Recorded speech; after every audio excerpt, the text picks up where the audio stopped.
Hi, welcome to the Retirement Railroad Matinee Modeling Tip of the Day. I'm Steve, and today we're going to look at faux water. Okay, got the idea from Boomer Dioramas. If you haven't looked at his channel, go take a look. He's a wealth of information showing different modeling, artistic techniques, and well worth the viewing time. And so, in my history of 50 plus years of model railroading, the only water effects I've ever done is slap some blue paint on the board and hey, there you go. So of course, going a little bit further here with the Retirement Railroad, there's a couple areas where I had and needed some water effects. One's the pond and creek over by the food distribution center with kids swimming and so forth. And I used deep pour resin for that. And there's pros and cons to using resins. They can capillary action up the banks, and you get some of that in real life anyway. So, you can also resins, if you don't have it sealed right, it leaks and creates a hell of a mess. And but anyway, when I saw Boomer's technique of faux water, I said, I want to try that in the harbor scene. Now, originally, a year and a half or so ago, when I started the harbor scene, I just painted it a bright aquamarine. And looks pretty, but totally unrealistic. And so this time I want to try something different, and the faux water looked pretty good. So first step was toning down that aquamarine. So I took a brown wash and a olive drab wash across it to tone that color down. Now I could have gone with much more of that. To be a little bit more realistic, but I wanted the blue reflective effects of the water. So anyway, here or there, that's what I decided to do. Then I sealed that with 3 coats of gloss polyurethane, and to give that glossy water effect. But then, utilizing Boomer's technique, he used GAC 500. GAC is a artist supply thing, like a Mod Podge, 100 being thin, 1000 being thick, and I think he used GAC 500. Well, I've got some gloss Mod Podge, so that's what I was going to use. So I read the instructions, I applied a thin coat, waited 20 minutes, applied another thin coat, and waited 30 minutes, applied a third coat, and then as I understood it, and I probably should have gone back and taken another look at Boomer's video, but what he did was he had a stippling effect to give some undulation or wave action to the water. So I did that, and it didn't turn out the way I wanted. So let's go over and take a look, and I'll show you what I'm talking about. All right, you got a 3-view shot here. The shot on the far left is the first thing I did. The shot on the right is what I did the second time around. Okay, and so let's go over and take a look, and we'll talk a little bit more detail. All right, so the first time around in this section, I used a sponge. Put another layer of, put the layers of second or third layer of the Mod Podge down, and I used a sponge to stipple it. Okay. Well, what I got was very small little rises, undulations in the surface. Okay, and it really cut down on the glossy effect of the water. And I just did not like it. So what I ended up doing was I poured a thicker layer on here, and then I used a paintbrush, and instead of stippling downward, I used it like this. And what it did was it created all these they really look like wave action when you get up close to them. All right, and I really like that effect. Okay, so it came out a lot better. Now what I still have to do is I have to add some Mod Podge here, across here, there, here, and then push it to create the wave action off the bow of the boat on both sides, and then the turbulent effects of the wake, all right, off going in both directions and right behind it where the propeller is turning up the water. Okay? And so I have that yet to do. But before I do that, let's go ahead and redo this section. Okay? It's fairly easy to do. We're simply going to pour out some of this high gloss Mod Podge. All right.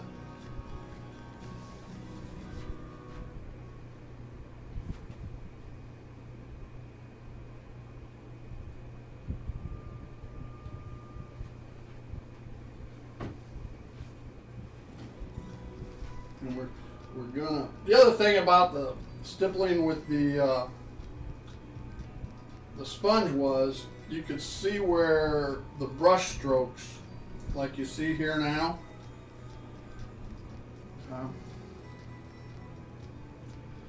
And brush strokes, you know, they're not real visible, but anybody that looks closely sees them, and you know that it's not very representative of the real thing.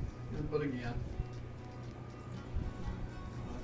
the idea here is to get it spread evenly before I start doing some of that stippling with the side. And of course, it's always a challenge going under the bridge.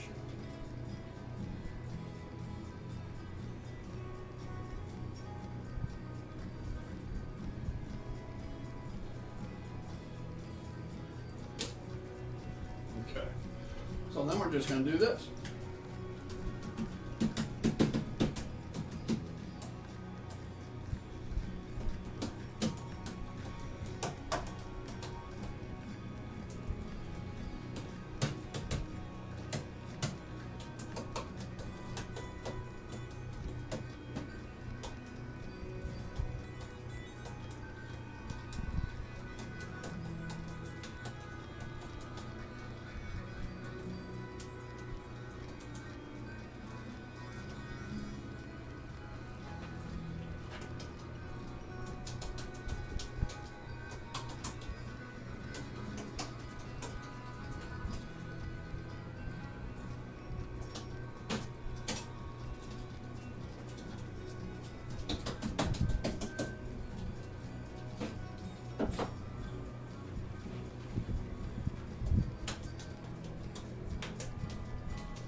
Nice turbulent action there.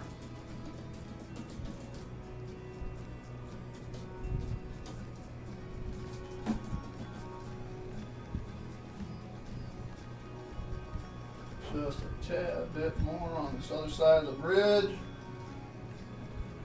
We'll be good to go.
got that.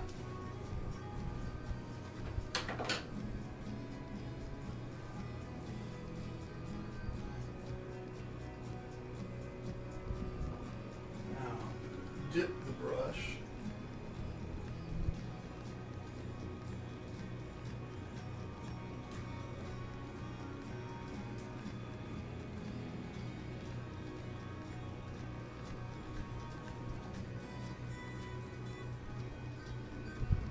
What I may have to do on this wake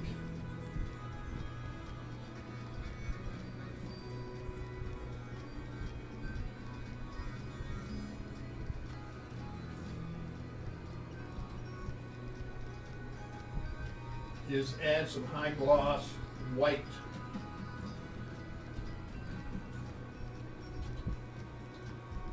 Into these areas. This is going to dry clear and you're not going to see much of what I'm doing here.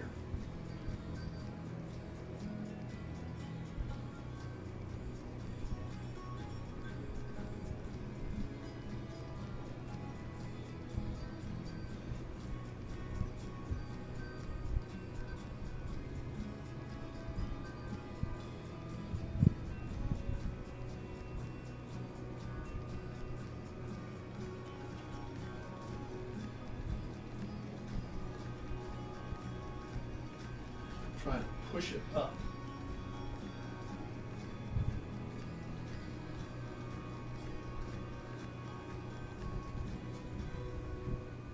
And I might have to do a second or even a third layer to it.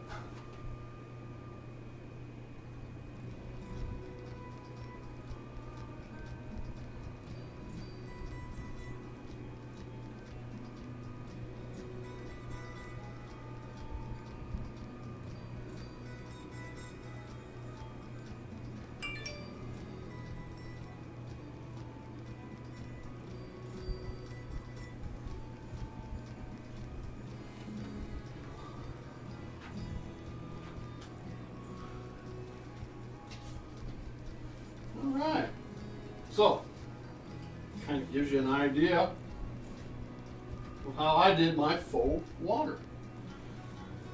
Is it as good as Boomer's? Absolutely not. Does it look pretty good? I think so.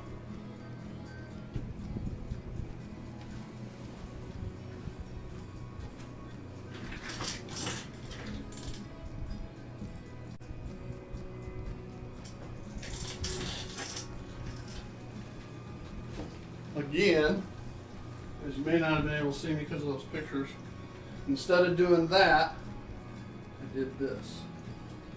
Alright, on a thick, much thicker coat of the high gloss Mod Podge.